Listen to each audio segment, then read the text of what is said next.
Hello and welcome. I'm so glad you've made it here to this quiet place. Whether you're curled up in bed with the lights turned low, resting your eyes for a moment on the sofa, or perhaps just letting the day's thoughts drift away as you gaze out a window, I want you to know that this time is for you. This space is designed for your comfort, for your rest. Tonight, we're going to embark on a very gentle journey together. We're going to travel far from our familiar world, out into the velvet blackness of space, to witness a silent, beautiful spectacle, the cosmic dance of the planets. We'll explore the quiet, invisible forces that hold our solar system in a state of perfect, peaceful harmony. A story of gravity's soft embrace, of orbital waltzes, and the slow, steady rhythm of the cosmos. Now, I should offer a little word of caution. I have tried my very best to make our exploration tonight as calming as possible, but there is a small chance that the quiet wonders of our solar system might be just a little too captivating. If you find your mind gently engaged instead of drifting off to sleep, well, then at least you may drift off a little later, feeling a little more connected to the vast, beautiful universe we are all a part of.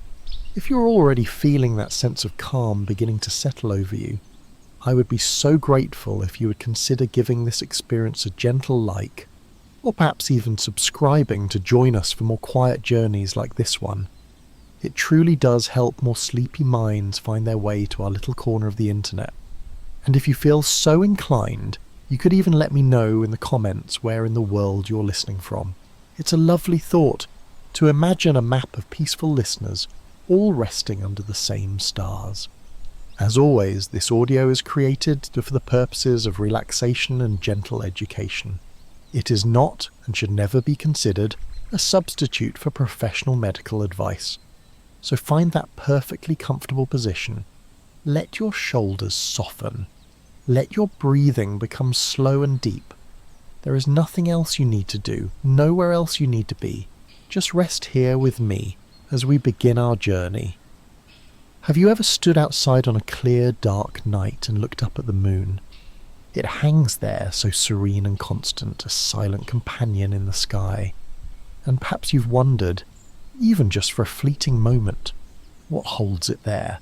What keeps it from simply drifting away into the endless dark or from falling down to the earth? The answer is something we feel every moment of our lives, yet we so rarely stop to consider its profound nature.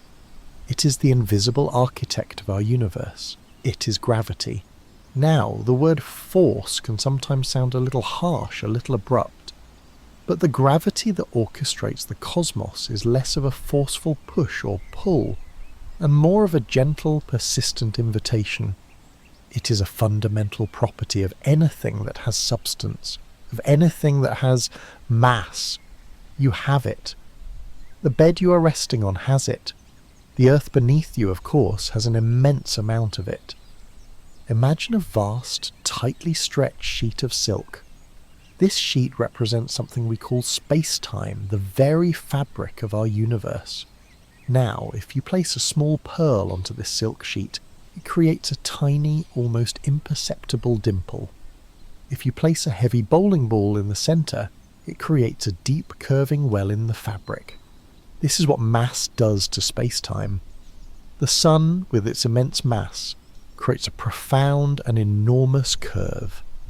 The planets, like Earth, are like smaller marbles rolling along the edge of that great curve. They aren't being pulled in by a rope, they are simply following the path of least resistance, the gentle, sloping contour of space-time created by the sun. Our moon, in turn, follows the smaller, more intimate curve created by the Earth. It is a dance of geometry, written into the fabric of reality itself. Everything is just following the curves, and this gentle invitation has a simple rule. The more mass an object has, the deeper the curve it creates, and the stronger its gravitational influence. The sun, which contains over 99.8% of all the mass in our entire solar system, is the undisputed gravitational anchor.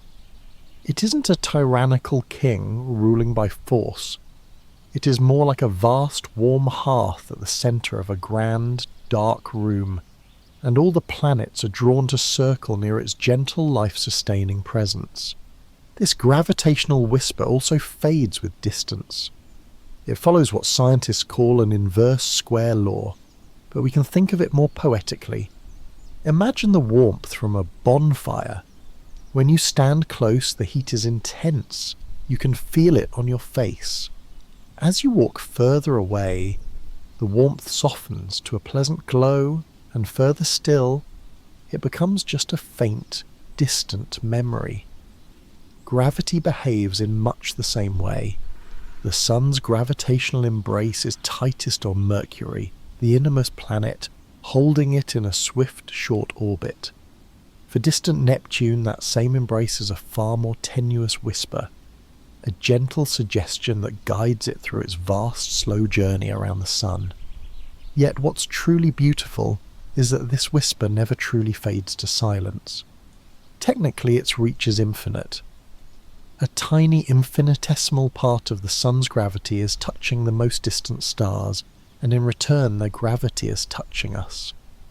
Right now, as you lie there, you are gravitationally connected to everything in the universe.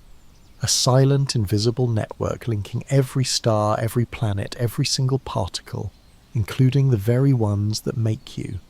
You are a part of a cosmic whole, held in a silent, universal embrace.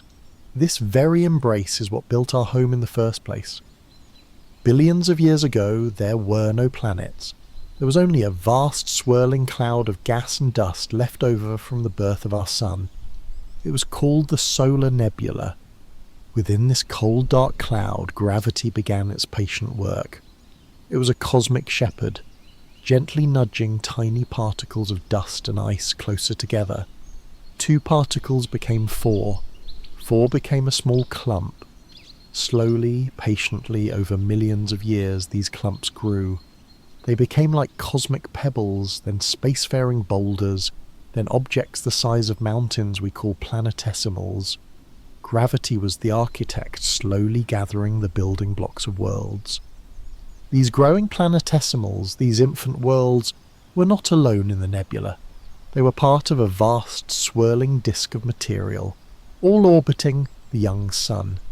And here a perfect balance was struck. As gravity gently pulled these objects inward toward the Sun's deep gravitational well, another element came into play, their own momentum, their forward motion. Think of swinging a small weight on the end of a string. The string is constantly pulling the weight directly toward your hand, just as gravity pulls a planet toward the Sun. But the weight doesn't fly into your hand. Why? Because you've given it a sideways motion. Its tendency to fly off in a straight line is perfectly balanced by the inward pull of the string. The result is not a collision, but a stable circular path. An orbit. This is the secret to the harmony of our solar system. It is a cosmic partnership between gravity's inward call and each planet's own forward momentum. It's not a struggle or a fight between 2 opposing forces. It is a dance. A perfect equilibrium found and settled into over eons. Each planet had to find its own just right speed to maintain this dance.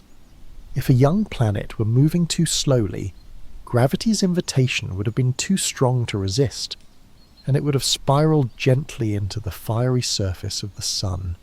If it had been moving too quickly, it would have been like a dancer spinning too fast, breaking free from its partner's hold and flinging itself out into the cold darkness of interstellar space.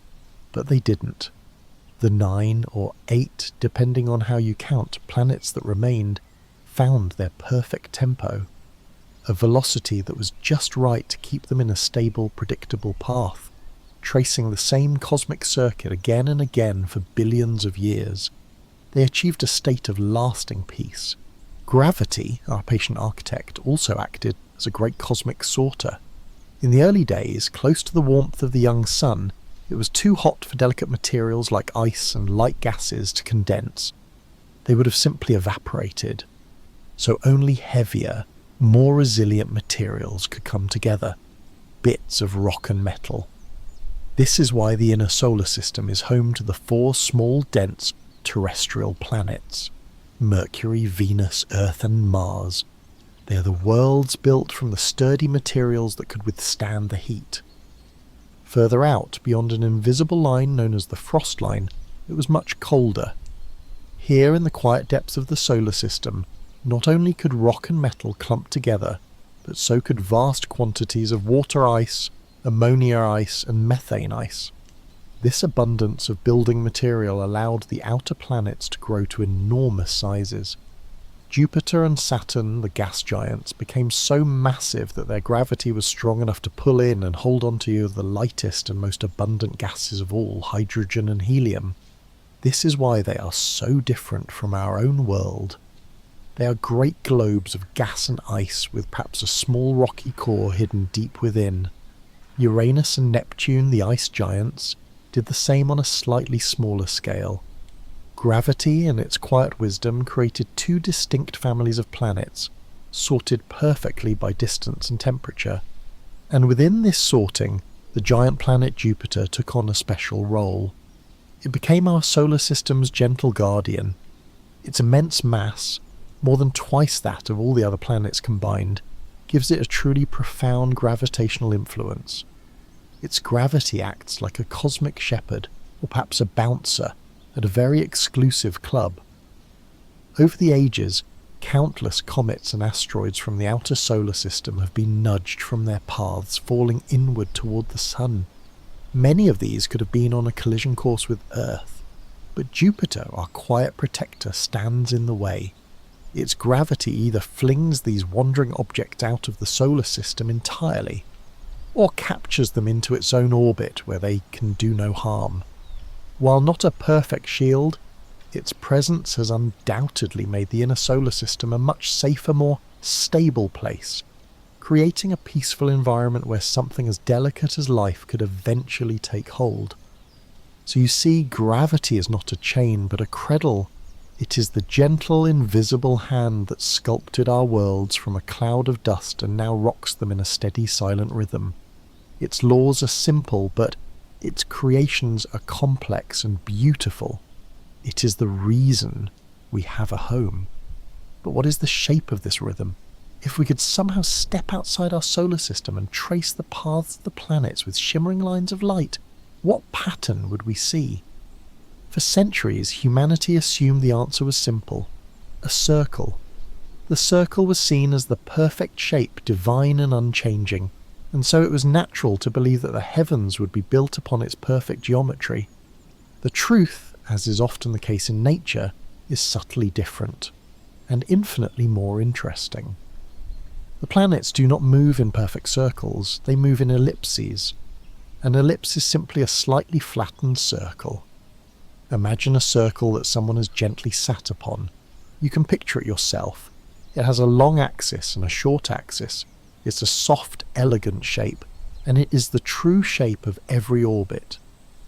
This was a quiet, revolutionary discovery made by a patient astronomer named Johannes Kepler, who spent years meticulously analysing observational data. He wasn't trying to upend the heavens, he was simply trying to make the math fit what he was seeing, and the only way it would fit was if the planets moved in these gentle ellipses. Unlike a circle, which has one centre point, an ellipse has 2, called foci, and for every planet in our solar system, the Sun sits at one of these 2 focal points. This means that as a planet travels along its elliptical path, its distance from the Sun is constantly changing. There is a point in its orbit where it is closest to the Sun. This is called the perihelion, and there is a point where it is furthest away, the aphelion. For Earth, this difference is not dramatic, but it is there. We are slightly closer to the Sun in early January, and slightly further away in early July. This elegant, simple law governs the motion of every planet, every asteroid, and every comet. They are all tracing their own unique ellipses around the Sun, and this elliptical path leads to another of nature's quiet rhythms. Kepler also discovered that a planet does not travel at a constant speed throughout its orbit. Its speed changes in a predictable and graceful way. As a planet gets closer to the Sun on its journey towards perihelion, it speeds up, pulled faster by the stronger gravitational tug.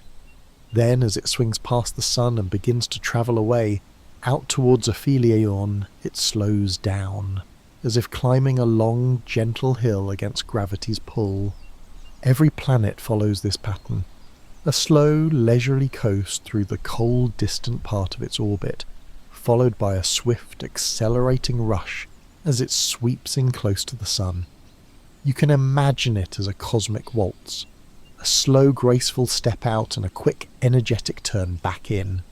Kepler described this beautifully, not with speed, but with area.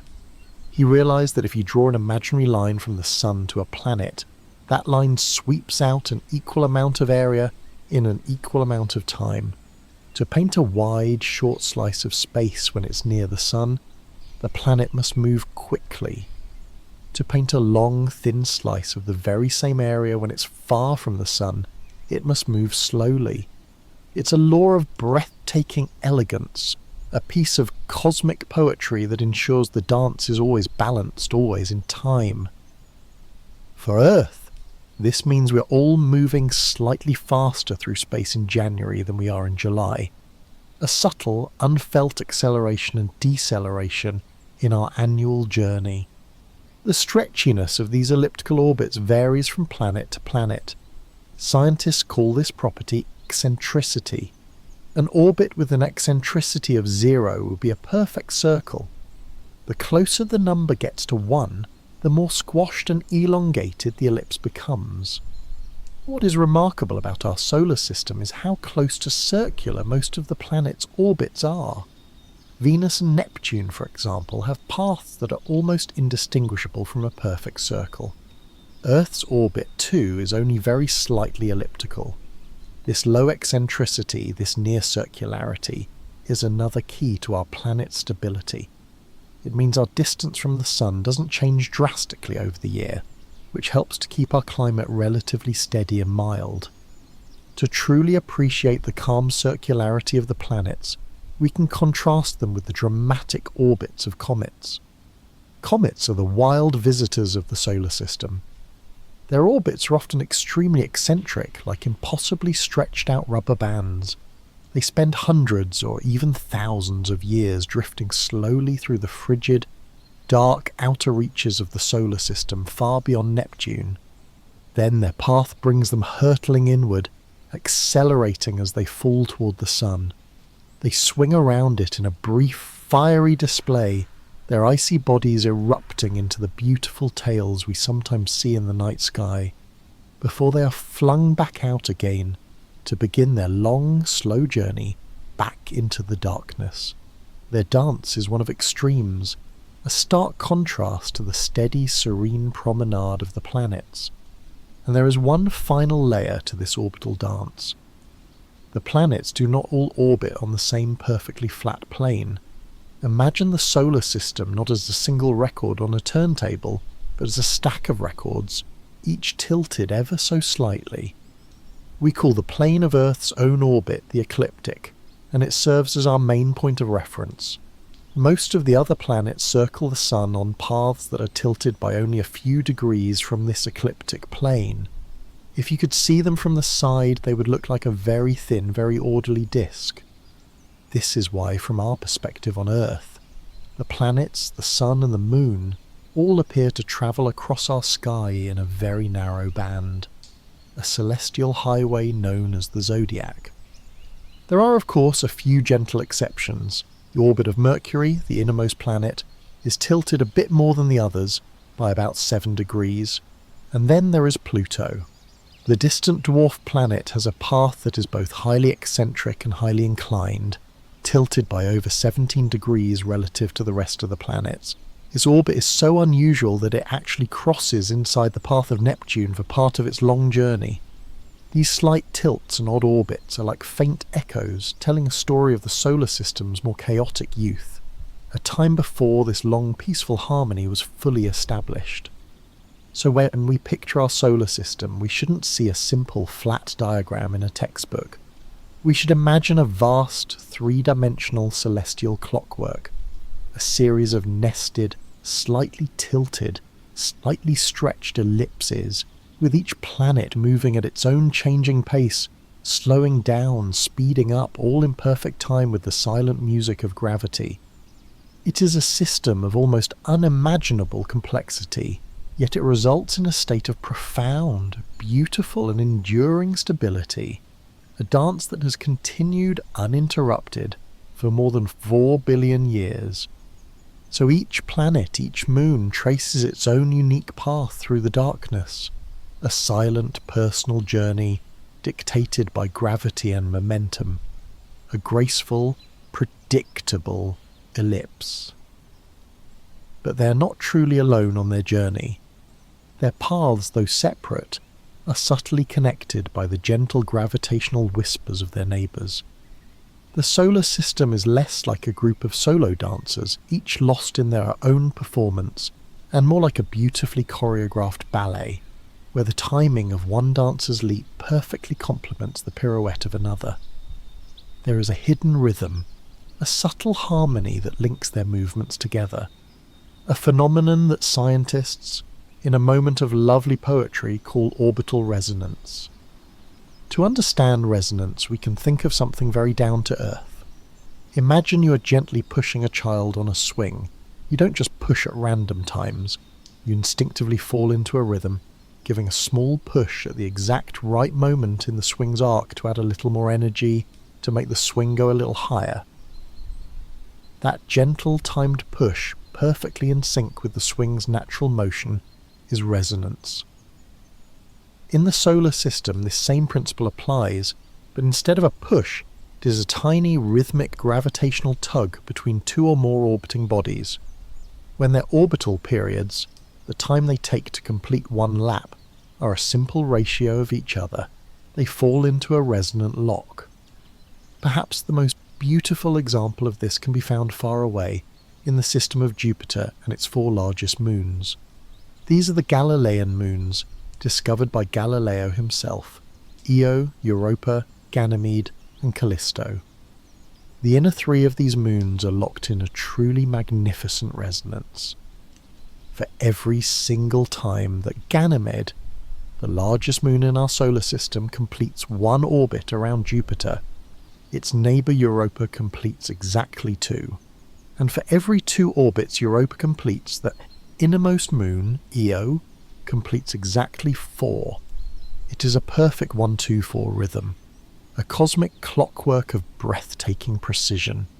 It means that time and time again these 3 worlds align in the sky in a predictable repeating pattern. This regular alignment means their gravitational nudges on one another aren't random. They are periodic, consistent and reinforcing, like that perfectly timed push on a swing. It is a steady, rhythmic beat played out on a scale of hundreds of thousands of miles. And this rhythm has profound consequences. This constant rhythmic tugging prevents the moon's orbits from settling into perfect circles. It forces them to remain slightly elliptical. And as we know, on an elliptical path, a moon is sometimes closer to its parent planet and sometimes farther away. As these moons get closer to Jupiter, its immense gravity stretches them slightly. As they move away, they relax back into their spherical shape. This constant stretching and squeezing, this flexing of the entire moon, generates an incredible amount of friction deep within their cores. This process is called tidal heating. On the moon Io, this tidal heating is extreme. The gravitational flexing from its resonant dance with Europa and Ganymede is so intense that it makes Io the most volcanically active body in our entire solar system. Its surface is a constantly changing canvas of sulfur plains and erupting volcanoes, some spewing plumes hundreds of miles into space. It is a world kept perpetually, violently alive, not by the distant sun, but by the gravitational music of its sister moons. For the next moon out, Europa, the effect is more gentle, but perhaps even more profound. The tidal heating here is less intense, but scientists believe it is just enough to maintain a vast global ocean of liquid salt water hidden beneath a shell of solid ice. This quiet gravitational rhythm, this constant flexing, could be providing the energy needed to keep water liquid in the cold depths of space. A hidden ocean warmed by resonance is one of the most promising places in our solar system to search for life beyond Earth. Potential habitat created entirely by a dance of gravity. Resonance doesn't always bring worlds closer together in its effects. Sometimes it enforces a kind of permanent peaceful distance. We see this in the delicate dance between Neptune and the dwarf planet Pluto. Their orbits are locked in what's called a 2-3 resonance. For every 2 times Pluto completes its long 248-year journey around the Sun, the giant planet Neptune completes exactly 3. Now this is particularly important because, as we noted, Pluto's eccentric orbit actually crosses inside the path of Neptune. You might think this would create a dangerous situation, a risk of a cosmic collision, but this perfect 2-3 resonance prevents that. The timing of their dance is so exquisitely precise that whenever Pluto is at the point of crossing Neptune's path, Neptune is guaranteed to be far, far away at another point in its own orbit. They are like 2 dancers on intersecting paths who have timed their steps perfectly so that they never, ever meet. Their gravitational resonance is a guarantee of safety, a pact of mutual avoidance that has kept them in a stable, peaceful harmony for billions of years. This principle of resonance, a gravitational rhythm, also carves features into the very structure of our solar system.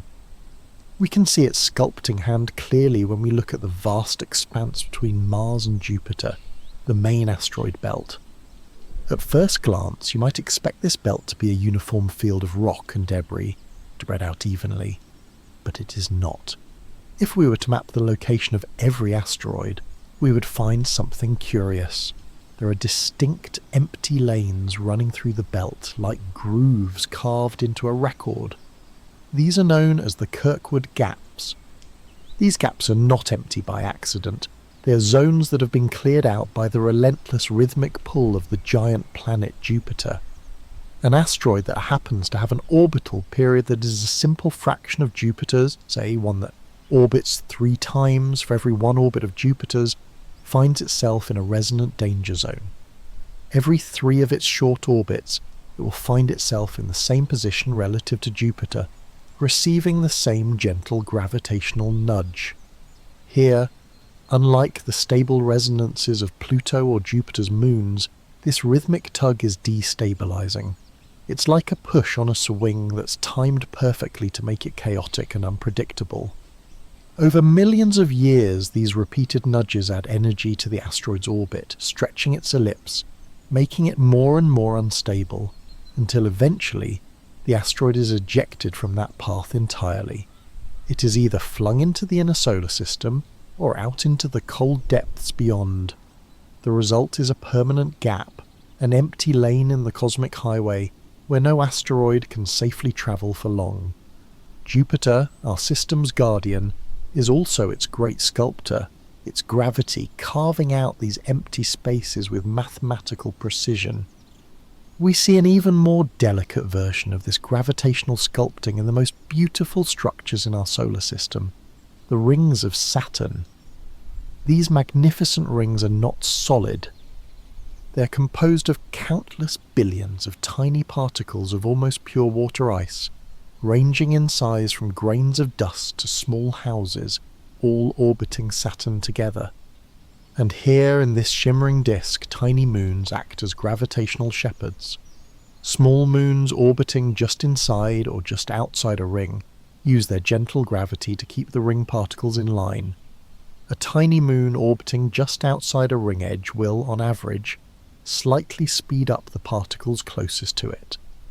This boost in speed causes the particles to move to a slightly higher orbit, away from the moon. A shepherd moon on the inside edge does the opposite, slowing particles down and causing them to drop to a lower orbit. The combined effect is like a pair of invisible hands defining a sharp, clean edge to the ring. These tiny moons, some only a few miles across, are the tireless custodians of Saturn's rings, their gravity herding trillions of ice particles into elegant narrow bands. The largest gap in the rings, the Cassini division, is similarly kept clear by a 2-1 resonance with the moon mimers. So from the living interiors of distant moons, to the careful avoidance of planets, to the empty lanes in the asteroid belt and the sharp edges of Saturn's rings, resonance is the hidden music of the solar system. It is the complex harmony that emerges when simple orbits fall into alignment, creating stability and structure in the most unexpected ways. But there are even slower, more subtle motions at play in our celestial dance. Rhythms that unfold not over years or decades, but over tens of thousands of years. To picture this next motion, imagine a spinning top. As it spins rapidly on its axis, you might notice that the axis itself is not perfectly still. It has a slow secondary wobble. The tip of the top stays in one place, but the top of its axis slowly traces a small circle in the air.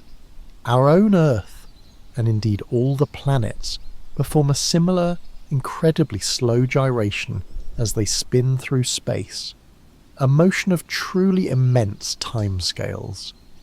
This is a movement called axial precession.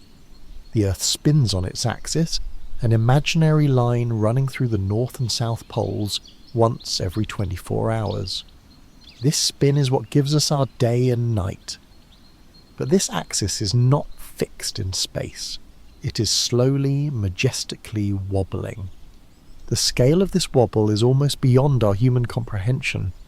It takes approximately 26,000 years for the Earth's axis to complete just one of these slow conical circles. It is a motion so gradual that it is completely imperceptible to us in our daily lives.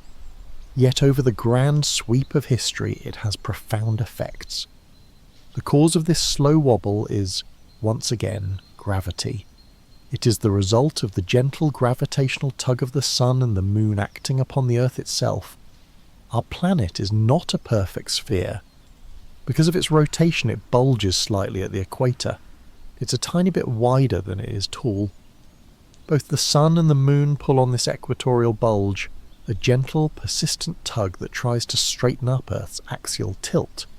But because the Earth is spinning like a gyroscope, this steady pull doesn't straighten the axis.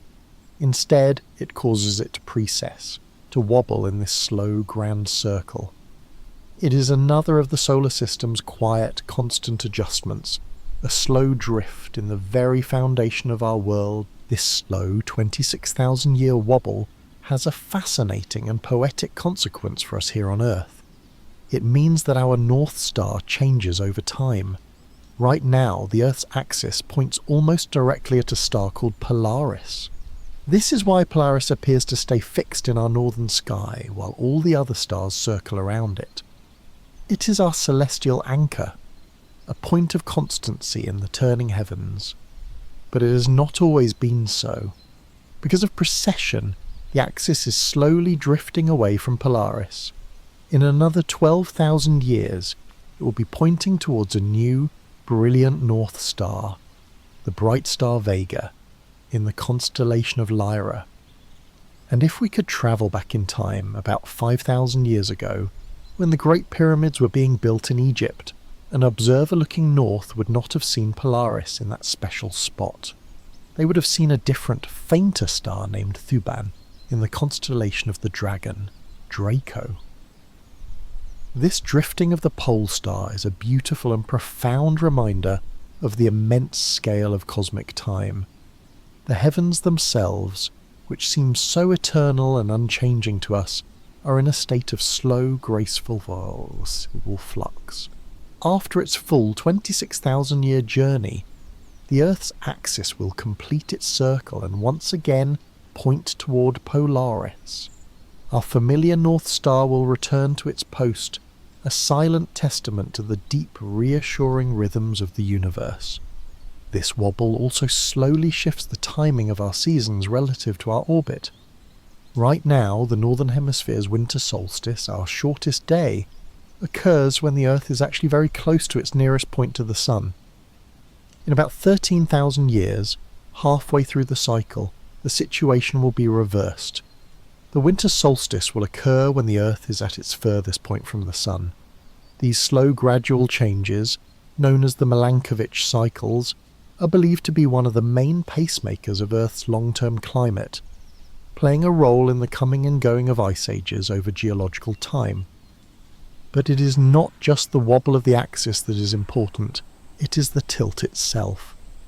The very reason we have seasons at all is that the Earth's axis is tilted by about 23.5 degrees relative to its path around the Sun. When your part of the world is tilted towards the sunlight strikes the ground more directly, bringing the warmth of summer. When your hemisphere is tilted away, the sunlight comes in at a lower angle, bringing the coolness of winter. This simple, steady tilt is the engine of our planet's climate. And here, we find another moment of extraordinary harmony. Earth's axial tilt is remarkably stable. It varies only slightly over tens of thousands of years. Why? The answer once again hangs in our night sky. It is our moon. The same gravitational pull from our large moon that helps cause the slow wobble of precession also acts as a powerful anchor. It prevents our planet's tilt from swinging about wildly. It holds us steady. Without our moon, computer simulations show that Earth's axial tilt would be chaotic. It could swing dramatically over millions of years, from almost no tilt at all to an extreme tilt of over 80 degrees. This would lead to catastrophic, unpredictable changes in climate with seasons of unimaginable extremes. We can see the potential for this chaos when we look at our neighbour Mars. Mars has 2 tiny moons, but they're so small their gravitational effect is negligible. As a result, scientists believe the tilt of Mars has varied dramatically over its history, contributing to periods of extreme climate change on the red planet. Our moon, our silent, constant companion, has given Earth the profound gift of a stable climate. It is another quiet partnership, a gravitational dialogue that has allowed the delicate, persistent experiment of life to flourish here in peace. So our planet spins, it wobbles and it tilts, all in a slow grand dance of immense timescales, steadied by the constant gentle presence of our lunar companion. And this very same companion engages our world in another, more immediate conversation, a rhythmic breathing that can be seen and felt all across our globe. It's a rhythm you may have noticed yourself, if you've ever spent a quiet day by the sea. The slow, steady, and seemingly inexorable rise and fall of the water, the tide. This is not just the water moving on its own. It is a visible manifestation of a silent dialogue between the Earth, the Moon, and even the Sun. A conversation written in the language of gravity upon the surface of our oceans. To understand the tides, we must first let go of a simple but common picture. We often imagine that the moon simply pulls the ocean water up into a single bulge directly beneath it. But this doesn't quite explain a key feature of the tides. The fact that in most places on Earth, there are 2 high tides every single day. The reality is a little more elegant, a little more clever. The moon's gravity doesn't just pull on the water, it pulls on every part of our planet. The solid land, the molten core, and the oceans. But the strength of that pull depends on distance. It pulls strongest on the part of the Earth that is closest to it, and weakest on the part of the Earth that is furthest away. This difference is the true secret of the tides. Let's imagine the Earth as a solid sphere covered in a uniform layer of water. On the side of the Earth facing the Moon, the water is pulled by the Moon's gravity more strongly than the solid Earth beneath it. This pulls the water away from the Earth, creating a bulge that points towards the Moon. This is the first high tide, the one we might intuitively expect. But on the opposite side of the planet, something wonderful happens. Here, the solid Earth itself is closer to the moon than the water on the far side, so the moon pulls the solid body of the Earth away from the water. The Earth is essentially pulled out from under the ocean, leaving a second bulge of water behind. So we have two bulges, one where the water is pulled away from the Earth, and one on the opposite side where the Earth is pulled away from the water. Now, these two tidal bulges, one pointing towards the moon and one pointing away from it, are held relatively stationary in space by the moon's constant gravitational influence. But our Earth is not stationary. It is spinning rapidly beneath them. You can imagine the two bulges as two gentle, invisible hills of water on opposite sides of the globe. Your location on the solid, spinning surface of the Earth is carried through these hills each day. When your spot on the globe rotates into one of the bulges, the water level rises, and you experience high tide. As you continue to rotate, you pass out of the bulge and into the valley between them, and the water level falls to low tide. A few hours later, you are carried through the second bulge on the far side of the Earth, and you experience your second high tide. Then finally you pass through the second valley, and the second low tide before arriving back where you started. This is why the rhythm of the tides is a twice daily one. It is the signature of our planet spinning through these two gravitationally held bulges of water. And if you've ever looked at a tide chart, you'll notice that the times of high and low tide shift by about 50 minutes each day.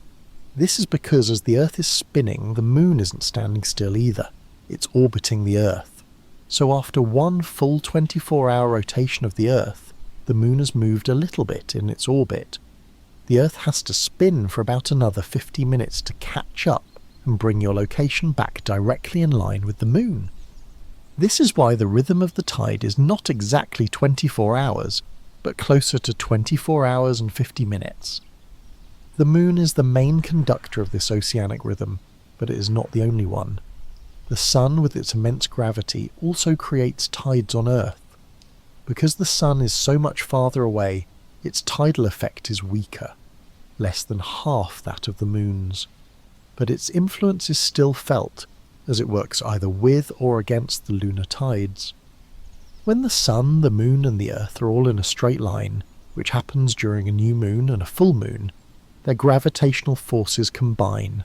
The sun's tidal bulge aligns with the moon's tidal bulge, and they work together to create higher than average high tides and lower than average low tides. These are called spring tides. The name has nothing to do with the season. It comes from the idea of the tide springing forth with extra energy.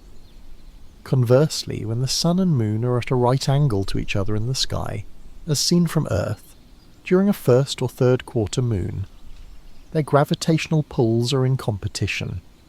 The sun's pull tries to create high tide where the moon is creating low tide. They partially cancel each other out. This results in the least extreme tides. The high tides are not very high, and the low tides are not very low. These are called neap tides. This bi-weekly cycle, from strong spring tides to gentle neap tides and back again, is a beautiful and constant dialogue between our planet, our moon and our sun. A dialogue spoken in water, and this dialogue has a final, profound consequence, playing out on a timescale so vast it is almost impossible to feel. The friction of these great tidal bulges dragging across the shallow sea floors and bumping against the continents acts as a very, very gentle brake on the Earth's rotation. This tidal friction is slowly stealing energy from our planet's spin. As a result, our days are gradually getting longer. The change is infinitesimal, about 1.8 milliseconds per century, but it is constant. 1 billion years ago, a day on Earth was only about 18 hours long, but energy is never lost, only transferred. The rotational energy that the Earth loses is transferred to the Moon. This extra energy pushes the Moon into a slightly higher orbit, causing it to slowly spiral away from us. Every year, the Moon drifts about 3.8 centimeters, roughly the speed at which your fingernails grow further away from the Earth. In the distant past, the moon was much closer to our world. It would have appeared huge in the sky, and its proximity would have created colossal, ferocious tides, hundreds of feet high, that swept across the barren continents. The slow, mutual parting of the Earth and Moon is the final, long act in their gravitational story, a gradual quieting of their once dramatic embrace. And this tidal flexing doesn't just happen in the water. The solid rock of the Earth's crust beneath your feet is also pulled by the moon and sun, rising and falling by several inches every day. The atmosphere you are breathing bulges in the same way. The entire planet is breathing in a slow, deep, gravitational rhythm, a pulse driven by our nearest celestial neighbours. So the very breathing of our oceans is a clock, marking not just the passing of our days, but the slow, gradual parting of our world and its moon. But our solar system's harmony isn't just a story of these close, intimate neighbours. It's a stability that is also shaped by the silent, steady presence of giants in the distance. We have already spoken of Jupiter's role as a guardian, a deflector of comets. But the influence of the giant outer planets, Jupiter and Saturn, is even more profound and subtle than that.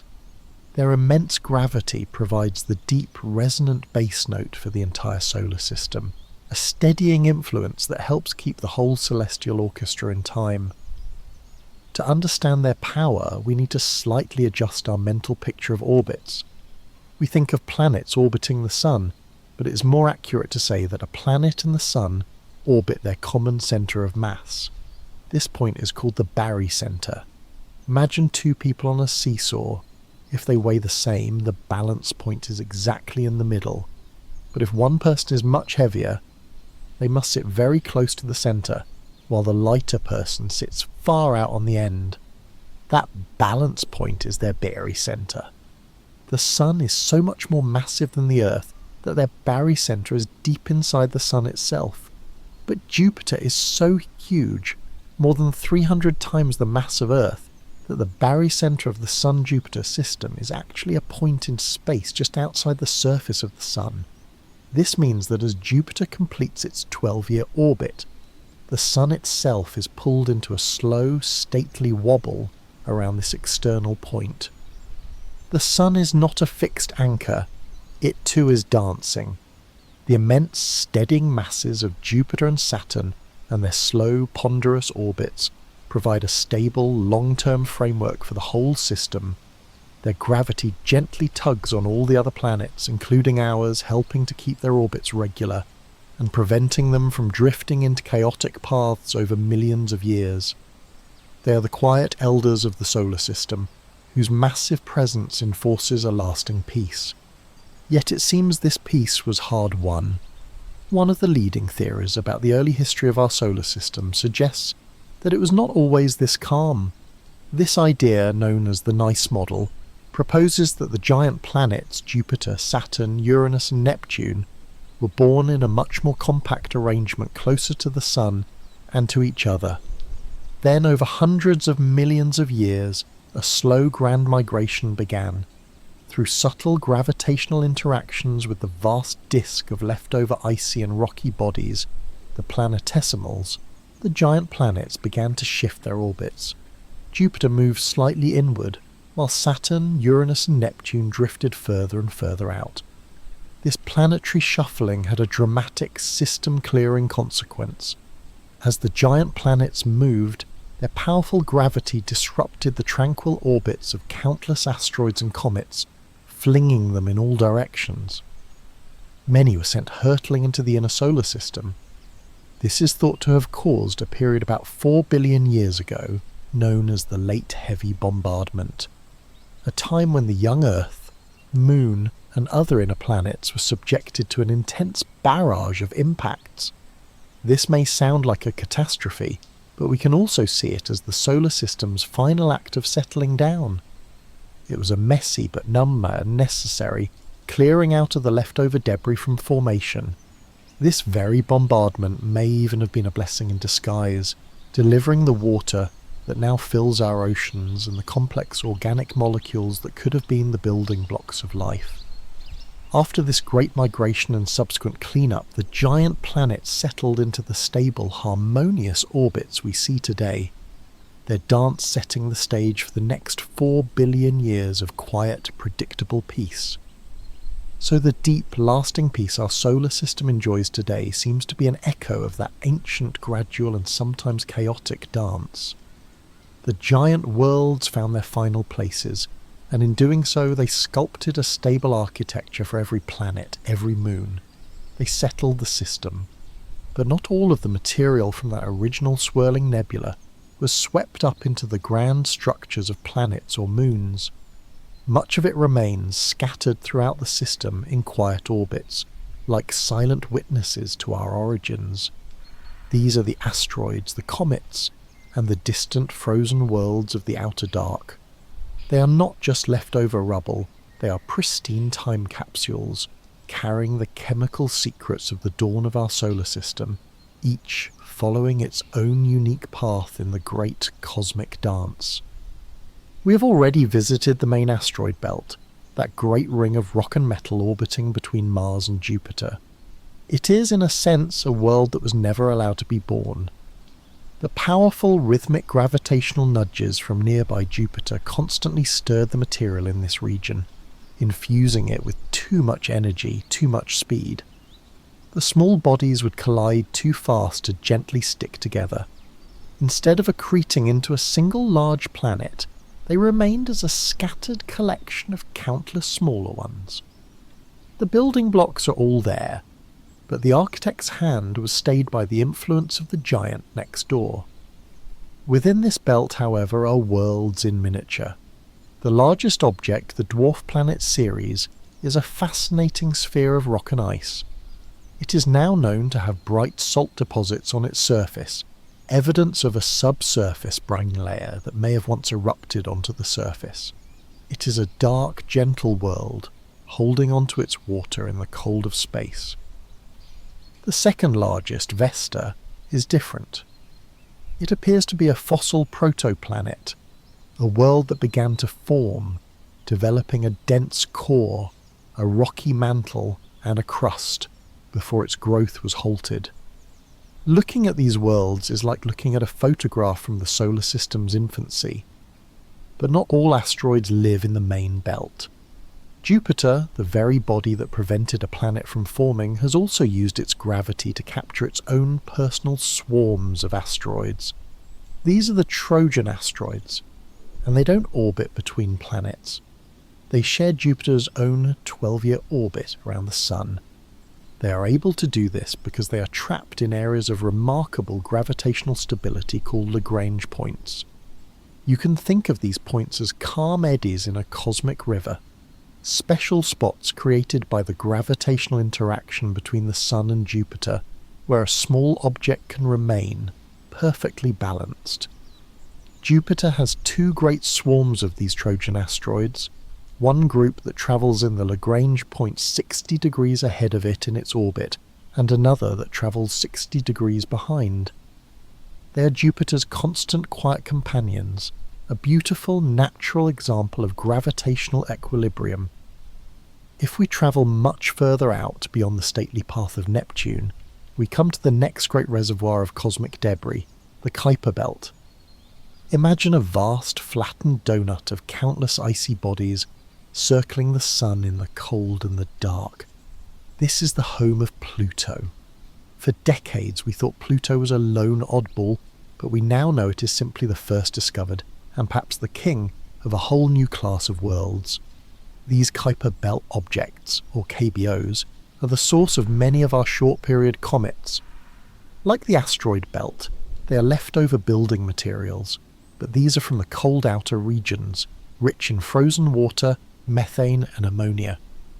And like Pluto, many of the larger KBOs are complex, fascinating worlds. We have discovered others like Eris, which is even more massive than Pluto, and Haumea, which spins so fast it has distorted itself into the shape of a flattened egg.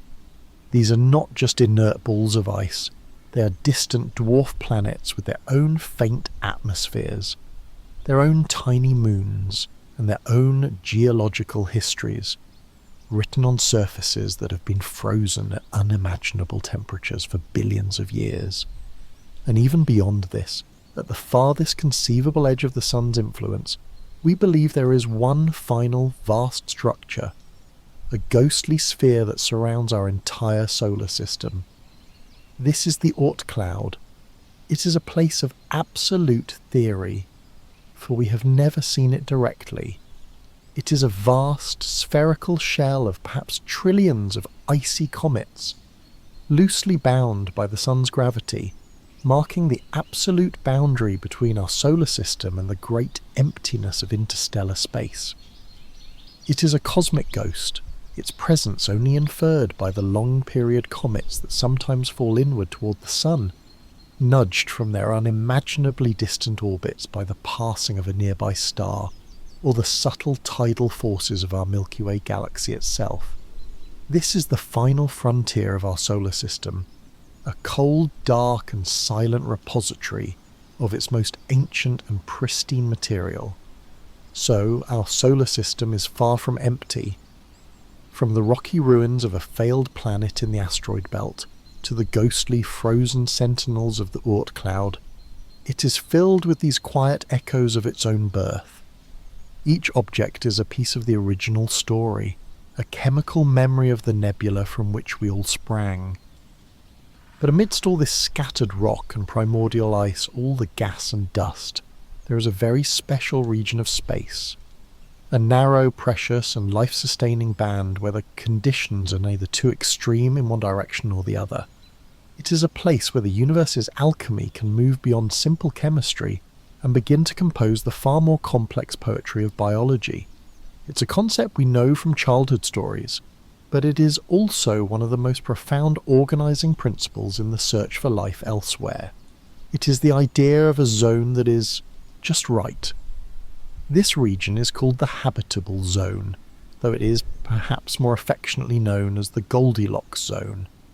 Put simply, it is the orbital band around a star where temperatures are moderate enough for liquid water to potentially exist on the surface of a rocky planet, not so close to the star that the water would boil away into space, and not so far away that it would be locked up forever as solid ice. It is the gentle, temperate neighbourhood where the most crucial ingredient for life as we know it can flow freely. But simply being at the right address in this celestial neighbourhood isn't enough. The nature of the planet itself, and particularly its atmosphere, is just as important. We need only look to our own planetary neighbours to see this. Venus orbits just on the inner, hotter edge of our Sun's habitable zone. In theory, it should be warm, perhaps even tropical. But Venus is shrouded in a crushing runaway greenhouse atmosphere of carbon dioxide, which has trapped so much heat that its surface is hot enough to melt lead. Earth, our own world, sits comfortably in the middle of the zone. Our atmosphere also traps heat. Without our natural greenhouse effect, Earth would be a frozen ice ball, but it creates a gentle, life-sustaining blanket, not a furnace. This points to a delicate balance, a harmony that must be maintained over geological time. And this reveals a wonderful little puzzle. We know that stars, like our Sun, get brighter and hotter as they age. Billions of years ago, the Sun was significantly fainter and cooler, perhaps by as much as 30%. By all rights, with such a faint Sun, the early Earth should have been completely frozen over. Yet, all the geological evidence tells us that there were liquid oceans on Earth almost from its very beginning. So how did our planet stay warm enough? The answer seems to be that the Earth has a built-in planetary thermostat, a natural self-regulating process called the carbon cycle. In the early days, with a faint sun, volcanic activity constantly released greenhouse gases like carbon dioxide and methane into the atmosphere. With no complex life yet present to remove them, these gases built up, creating a thicker atmospheric blanket that trapped what little heat there was and kept our planet from freezing. Then, as the sun has slowly, gradually brightened over the eons, a new partner joined the dance, life itself. The evolution of early photosynthetic organisms like cyanobacteria in the oceans began to pull vast quantities of carbon dioxide out of the atmosphere, turning it into organic matter. This process thinned the greenhouse blanket, preventing the planet from overheating as the sun grew stronger. It is a breathtaking example of co-evolution. Life and the planet have worked together in an unconscious partnership, regulating the global temperature and keeping the climate in that just right state for billions of years. The habitable zone, therefore, is not a static place. As our sun continues to age, to brighten and to grow, this temperate band is slowly migrating outwards. In the very distant future, 1 billion years from now or more, the Earth will find itself on the inner edge of the zone. The sun's heat will become too intense for our planetary thermostat to handle, and our oceans will begin to evaporate. By then, Mars, which is currently a frozen world on the cold outer edge of the habitable zone, will find itself in a much more temperate position. The zone of potential life will have moved on, and we can even zoom out further and think about a galactic habitable zone. Perhaps there are parts of our Milky Way galaxy that are more friendly to life than others. Close to the galactic centre with its supermassive black hole and densely packed stars, the radiation might be too intense and nearby supernova explosions too frequent for life to get a foothold. Far out on the galaxy's edge there may not be enough heavy elements, the carbon, oxygen and iron forged in stars, to build rocky planets and living things in the first place. Our solar system, it seems, is in a quiet, stable, and chemically rich suburban arm of the galaxy. Another cosmic condition that appears to be, for us, just right. So our quiet existence here seems to hinge on a series of incredibly fortunate conditions.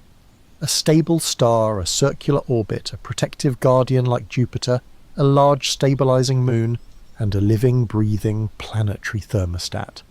It all feels so ordered, so reliable, so reassuringly permanent.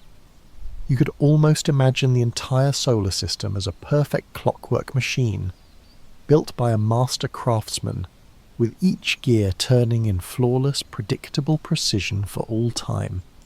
But if we could look deeply into the mathematical heart of this grand machine, we would find a surprising and beautiful truth. We would find that this perfect predictability has its limits, that beyond a certain point in time the precise choreographed dance becomes a wonderful free-form improvisation. This is the gentle paradox of our solar system. It is both profoundly stable and fundamentally unpredictable. It lives on a delicate edge, the border between order and chaos. This idea has its roots in a very old problem in physics, known as the three-body problem. For centuries, scientists and mathematicians have known that we can perfectly solve the gravitational dance of two bodies. We can predict with near-perfect accuracy the elliptical orbit of a single planet around a single star for all time, but the very moment you add a third body, another planet for instance, the mathematics becomes impossibly complex. There is no clean, simple formula that can predict their exact future positions forever. This isn't a flaw in our mathematics. It is a fundamental feature of the universe itself. The interwoven gravitational nudges of all the planets, constantly pulling on one another in a complex web of interactions, create a system where the smallest, most infinitesimal uncertainties can grow over time into enormous ones. This is the famous butterfly effect, applied to the cosmos. The idea that the flap of a butterfly's wings in one part of the world could, in theory, set in motion a chain of atmospheric events that leads to a storm on the other side of the planet. In our solar system, an uncertainty in the Earth's current position that is smaller than the width of a single atom would, if we ran a simulation for millions of years, grow to be so large that we would have no idea where the Earth was in its orbit. Now, it is very important to let this idea settle gently This does not mean that the solar system is unstable. It does not mean the Earth is in danger of suddenly flying off into space. The overall architecture is incredibly robust. The planets are gravitationally bound in their paths, confined to their orbits for billions of years. The harmony is real and it is lasting. What it means is that while we know the road a planet is on, we cannot know the exact location of the car on that road if we look too far into the future. The stability is in the whole, not in the absolute precision of the parts over infinite time. This long-term chaos is most noticeable for the smaller inner planets, particularly Mercury. Its small size, its slightly elliptical orbit, and its proximity to both the massive Sun and its influential neighbours Venus and Jupiter make it especially sensitive to these tiny gravitational perturbations. It is the most likely to have its long-term future path altered by this slow, creeping chaos. You can think of it like a game of cosmic billiards. When the cue ball first strikes the rack, you can predict the initial paths of the first few balls, but after countless tiny collisions and ricochets off the rails, predicting the final resting place of every single ball becomes an impossible task.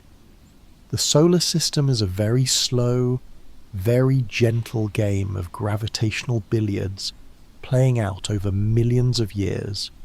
So what does this mean for the distant future?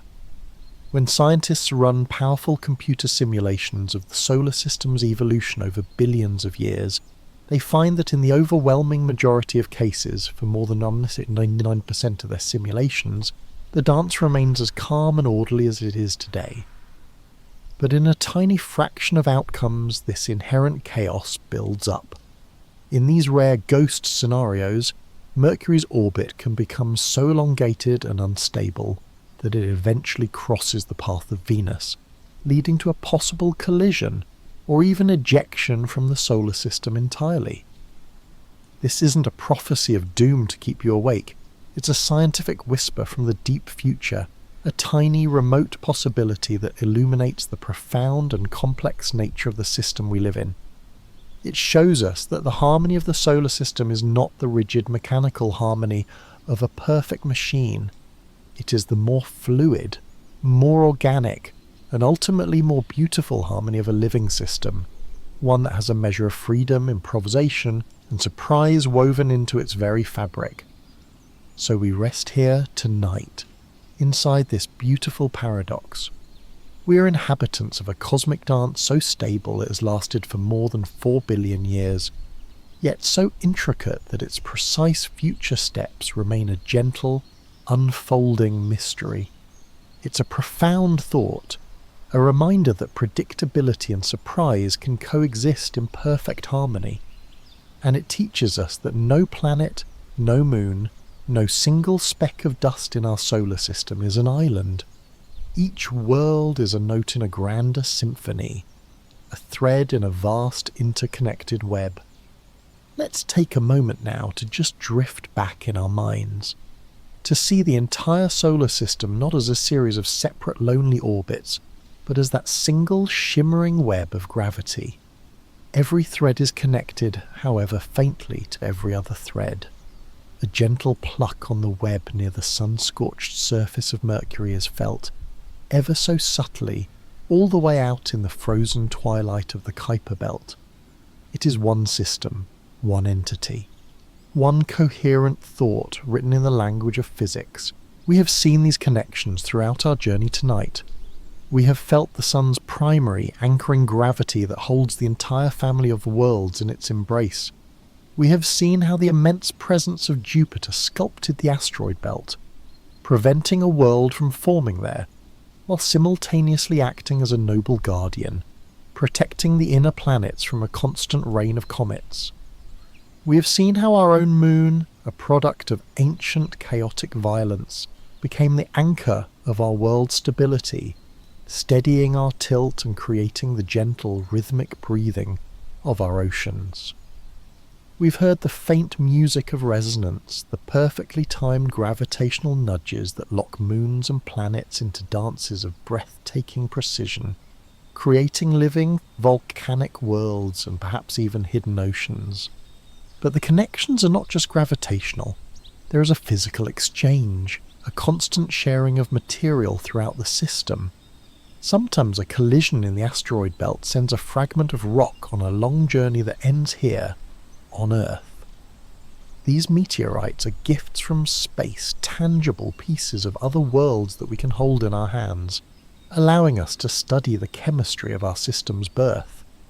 Every year, as our planet moves through the dusty trails left behind by passing comets, we are treated to the spectacle of a meteor shower, the Perseids in August, the Geminids in December.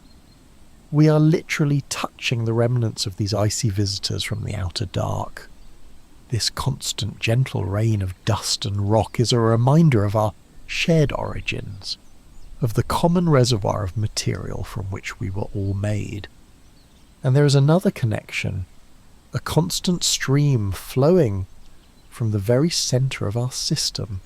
It is the solar wind. This is not a wind in any earthly sense, but a continuous high-speed flow of charged particles, mostly protons and electrons, evaporating from the sun's superheated outer atmosphere, the corona. This wind flows outward in all directions, a constant breath from our star, washing over every planet, every moon, every asteroid. This solar wind inflates a gigantic magnetic bubble around our solar system, a cocoon known as the heliosphere. This bubble is our system's first line of defence. It extends far beyond the orbit of Pluto, pushing back against the interstellar medium and shielding us from a significant portion of the high-energy cosmic rays that are born in distant, violent supernova explosions. We live, all of us, inside this shared protective bubble, created and sustained by the constant quiet outpouring from our star, and we can sometimes see the evidence of this invisible connection in our own skies. The beautiful shimmering curtains of light we call the aurora borealis and australis are a direct result of this cosmic breath. When the solar wind interacts with Earth's own magnetic field, some of its particles are funneled down towards the poles.